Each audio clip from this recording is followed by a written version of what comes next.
इंधन टंचाईच्या झळा आता महाराष्ट्राची राजधानी मुंबईपर्यंत पेट्रोल डिझेल अभावी सायनमधील पेट्रोल पंप बंद आहेत तर परळ उड्डाणपुलाखालच्या पेट्रोल पंपावर देखील पेट्रोल नाही। अधिक माहिती आपण घेऊयात आमचे प्रतिनिधी निवृत्ती बाबर यांच्याकडनं। निवृत्ती, परळ उड्डाणपुलाच्या खाली म्हणजे मुंबईतल्या काही पेट्रोल पंपांवर आता पेट्रोल मिळत नाही अशी स्थिती आहे। नक्कीच निखिल, आपण पाहतो की एकीकडे पेट्रोलचे भाव जे आहेत ते गेल्या 10 दिवसांमध्ये तिसऱ्यांदा ते चौथ्यांदा वाढलेले पाहायला मिळाले।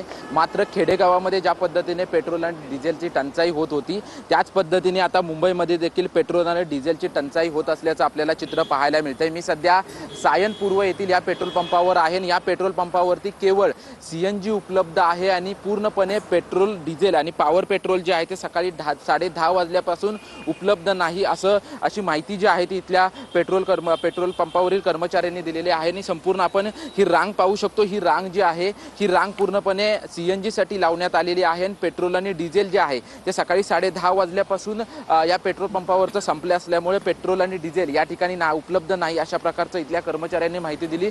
सर्व कर्मचारी जे आहेत ते एका ठिकाणी बसलेले जे आहेत ते आपल्याला पाहायला मिळत आहेत। आपण जर पाहायला गेलं तर गेल्या 10 दिवसांमध्ये जवळपास 3 ते 4 वेळा पेट्रोलचे आणि डिझेलचे भाव वाढलेले पाहायला मिळाले। मात्र आतापर्यंत खेडेगावामध्ये मोठ्या प्रमाणात पेट्रोल आणि डिझेलची टंचाई जी आहे ती टंचाई निर्माण झाल्याचं चित्र आपल्याला पाहायला मिळत होतं। मात्र आता मुंबईमध्ये देखील पेट्रोल आणि डिझेलची टंचाई जी आहे ती टंचाई होत असल्याचं आपल्याला पाहायला मिळतं। कारण वारंवार सरकारकडून सांगितलं जात होतं की कुठेही पेट्रोलची टंचाई नाही, मात्र पेट्रोल आणि डिझेलचा अतिरिक्त साठा करून ठेवू नका असं आवाहन जे आहे ते सरकारच्या वतीनं केलं जात होतं। मात्र आता आपण पाहतोय की मुंबईमध्ये देखील पेट्रोल आणि डिझेलची झळा जी आहे ती झळा बसत असल्याचं चित्र आपल्याला मुंबईमध्ये सध्या पाहायला मिळतं। या सध्या मुंबईमधील सायन, वडाळा आणि परळ टीटी खालील पेट्रोल पंप जे आहेत ते पेट्रोल आणि डिझेल अभावी बंद असल्याची सध्याची।